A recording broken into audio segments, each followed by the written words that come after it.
Let's suppose that you were able every night to dream any dream you wanted to dream. And that you could, for example, have the power within one night to dream 75 years of time, or any length of time you wanted to have.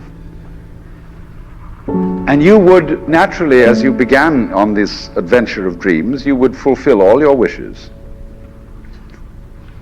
You would have every kind of pleasure you could conceive.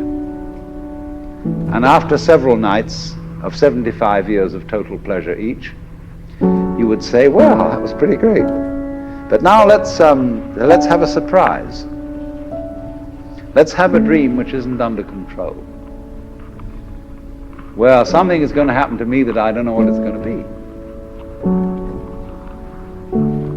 And you would dig that and come out of that and say, wow, that was a close shave, wasn't it? And then you would get more and more adventurous, and you would make further and further out gambles as to what you would dream.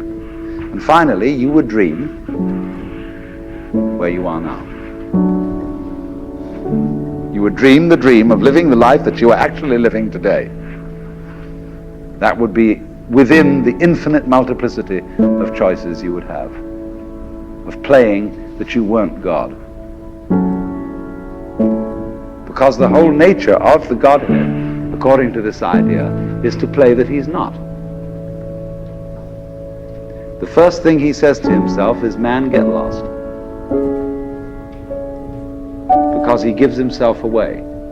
The nature of love is self-abandonment, not clinging to oneself. Throwing yourself out, as in, for example, in basketball, you're always getting rid of the ball.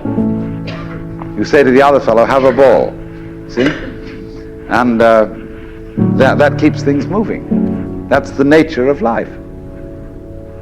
So in this idea then, everybody is fundamentally the ultimate reality. Not God in a politically kingly sense, but God in the sense of being the self, the deep down basic whatever there is. And you're all that, only you're pretending you're not.